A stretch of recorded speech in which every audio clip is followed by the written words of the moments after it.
let's embrace innovative volunteerism. Away, as you go. Rise up, you and me are the solutions to these challenges. Oh yeah. Rise up, you and me are the solutions to these challenges. Oh yeah. Innovative and volunteerism, food security and youth unemployment, climate actions and selfless solutions. These are things that we need to invest for. I am Steffi Maingi, an innovative volunteerism actor and the founder and director of EBAFOSA Africa. On average, charcoal provides more than 70% of domestic energy demand for cooking and heating in Kenya, and this demand is projected to increase. With such a high dependence on fuel, wood and charcoal for both households and businesses in Kenya, it is not surprising that the country has experienced continued loss of forested areas over the past 2 decades. According to Food and Agriculture Organization, only 6% of Kenya's land cover was classified as forest in 2010 after cover declined by 0.3% per year between 2000 and 2010. Although not the sole cause, wood harvested for fuel is a significant driver of deforestation. This demand catalyzes deforestation and by an extension of land degradation. With this, Kenya loses an estimated of 1.5 billion USD each year as a result of land degradation, which is up to 5% of the country's GDP.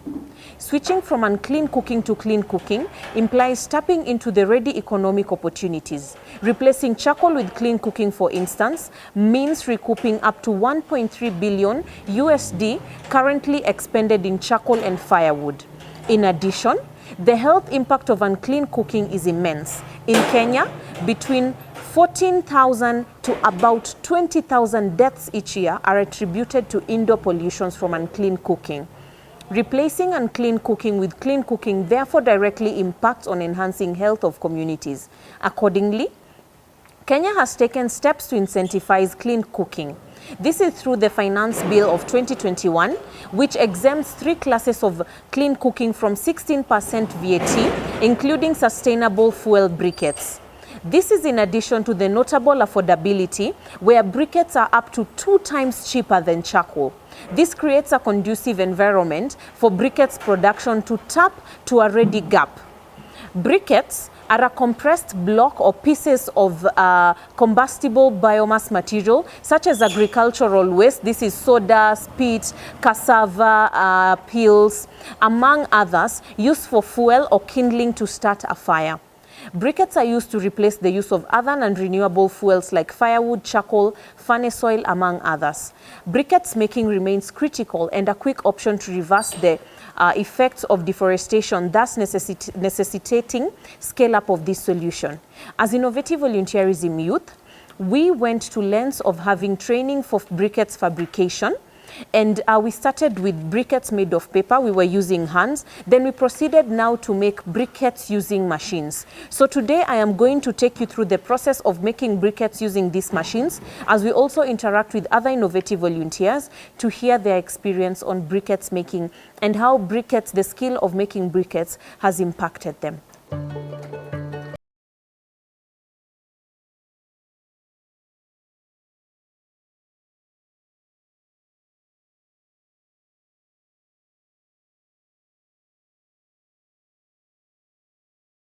As I had mentioned, we use cassava. So after we have the cassava flour, we proceed and make porridge. The porridge is made normal way how you make porridge at home. So first you boil your water. When your water is nice and boiled, then you add your flour. Then you keep on stirring until it is nice and thick. Like what we have here right now. This is ready for use. This is already a very good binder that we can use in making the briquettes. So you just need to make sure that it is thick enough so that when you put it into the material, it is going to bind the material together.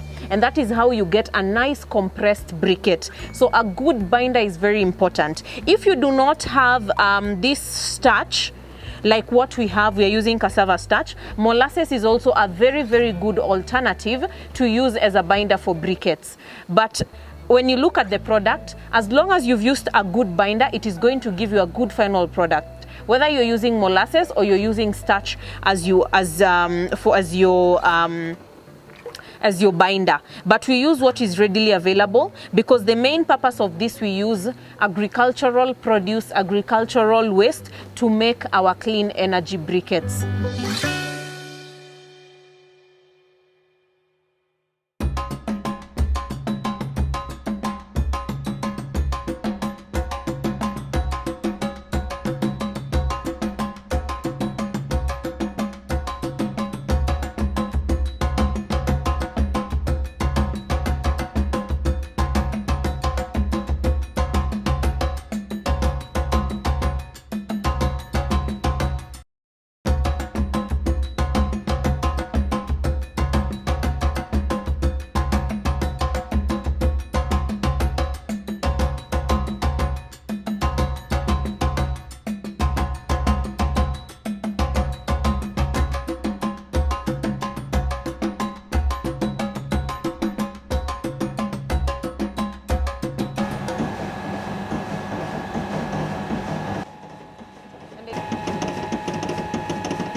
So this is the mixer, and this is where we mix our carbonized cassava peels, and we mix the binder. Then we use something else called a filler. A filler is a substance that adds, when you get to actually burn the briquette, it makes the briquette burn longer. So you either use, I see people using clay, I see others using sand, I see others using soil. You can also use fermented sawdust or sawdust in its own. So whichever material you have available, that is what you use as your filler.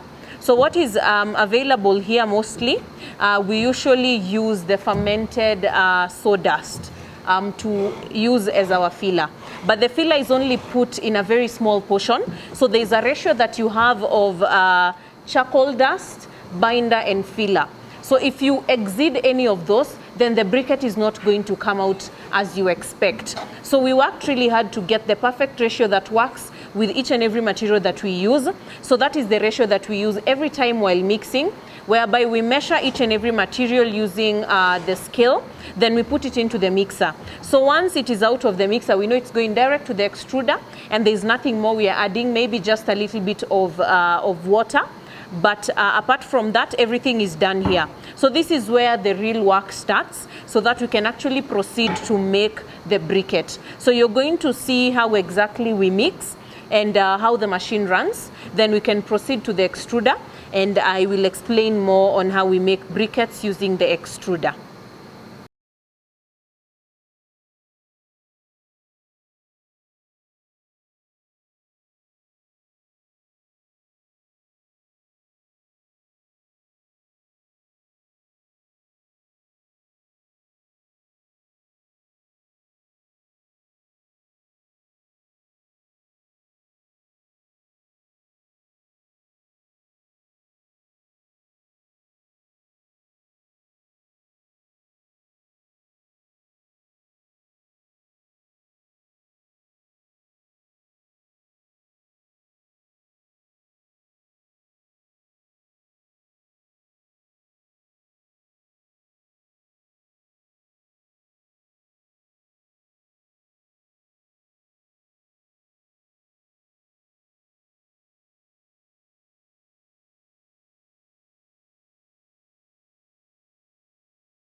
The extruder.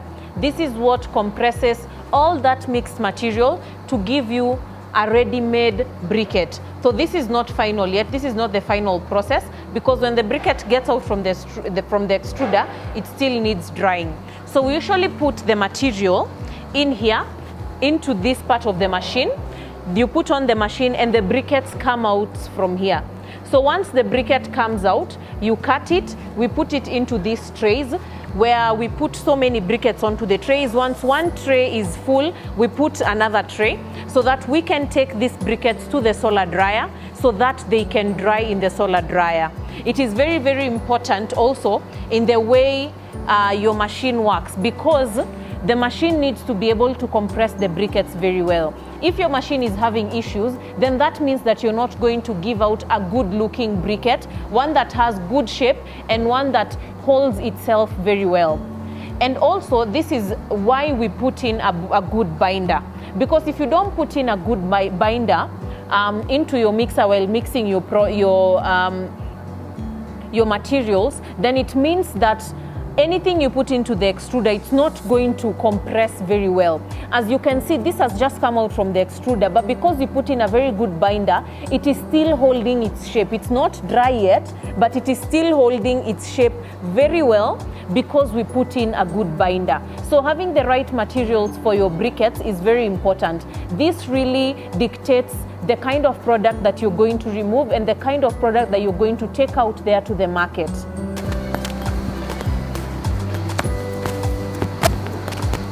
So from here, we proceed to the solar dryer.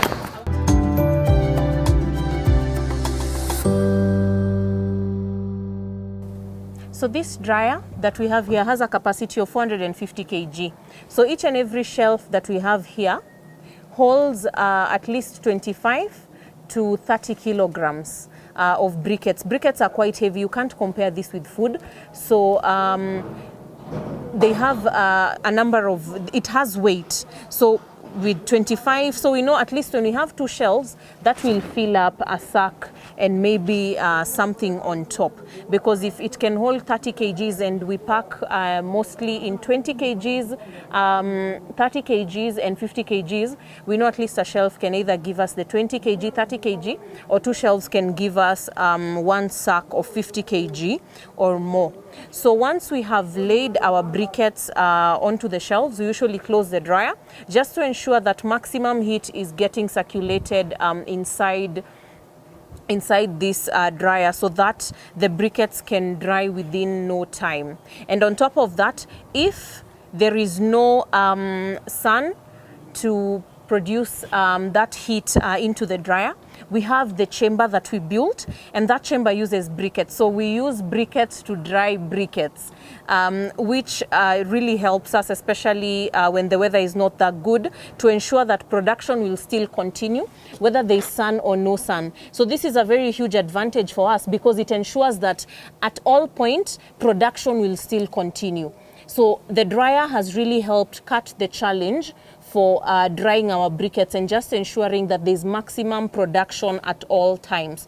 So yes, it might take a little bit longer to dry, but we still continue with the production of briquettes, knowing that inside the dryer, the briquettes are safe from rain, they are safe from cold, and they will dry within no time. So from here, we just pack them in sacks.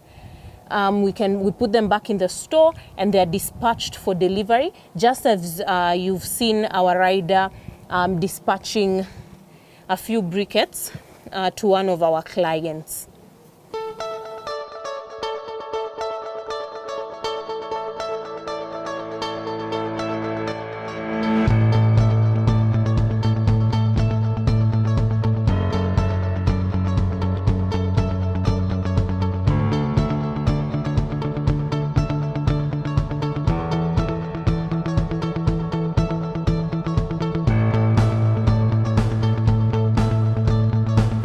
I am Patrick Nyangweso, innovative volunteer. I make briquettes and I deliver it. The training has benefited me because I make something to go with it home, to make my family happy, so that I can be a man to take responsibility of my family. Benefited me because he has taken me to another level. Because when I was not here, I was struggling with life, and now I'm feeding my family, taking my children to school, paying rent, everything I can't do now. The briquettes are good. When I deliver to customer, they tell me that these your briquettes are good, so that you can one day, I'll just one more time, I'll call you, and then I give you a customer. So they have switched from charcoal and firewood, and now they are using briquettes. Briquettes, yes. Okay. They don't have smoke. They stay longer. Yes. They don't finish shortly. Yes. They can see. They can stay almost 4 to 3 hours. Yes. And they are saying they are nice. Yes. Yes. All right. Thank you very much, Patrick. Jina naitwa Patrick Mulei Kimato. Fanya kazi ya kutengeneza briquettes. His name is Patrick Mulei Kimatu, an innovative volunteerism actor. Patrick Kimatu was trained on how to make briquettes, and he says that the training has really benefited him because he learned a new skill. Now he knows how to carbonize as part of the briquettes making process, how to run the machines, and even how to take them to the dryer and how the drying process works while making the briquettes. The training and now the work that he's doing in making briquettes has benefited him because he's now able to earn an income, and through that income he's able to feed his family, pay school fees, pay rent, and even do other things at home because of the making of the briquettes, whereby they make, after they dry, they sell. He says that the briquettes are really good. From the experience that he's had from the customers, it really shows that the briquettes are good because, one, they are smokeless. 2, they last for long, so they burn longer. People will cook for a long time, and he's very grateful to be part of this work. Thank you. So we have seen the process of making briquettes, and it is such a beautiful process. And without having agriculture happening, agricultural produce, and the waste that comes from agriculture, we wouldn't have these briquettes that you have seen here today, because it is such a seamless process from the farm, then goes to harvesting, then into the dryer. From the dryer, the waste that remains is also dried using that same solar dryer. Then that produce that is gotten from the solar dryer, the cassava, and the cassava peels themselves are what we use. So without all those processes of farming, of preparation, and of drying, we wouldn't have these briquettes here today. Without value addition, whereby the dried cassava is processed into flour, we wouldn't have the briquettes today. So it is such a beautiful process to see that even agricultural waste can be added value to, and we have this product. So meaning that there is zero waste. When we get to food, when we're working on food security, the waste that comes from there is what is used. Because I've seen other briquettes producers, other innovative volunteers, even using banana peels, potato peels, and anything that comes from the kitchen when you're going to cook. So it is such a seamless process, because now, apart from when we get that waste to make the briquettes, those same briquettes are the ones that are used to prepare that food.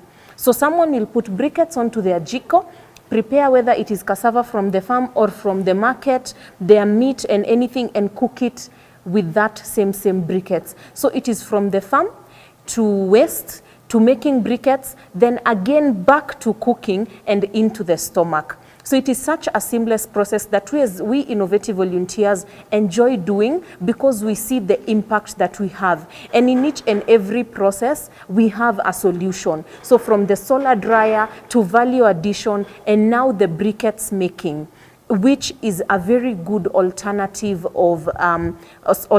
source of fuel, clean alternative source of fuel that people can use. And it has been very good to hear feedback from customers saying that these briquettes have helped them cook better in cleaner ways. And apart from that, I mentioned that briquettes is 2 times cheaper than charcoal, so it has even helped them to save on money. And you've also heard from innovative volunteers saying that now they're able to put bread on their tables from the income that we get from making these briquettes.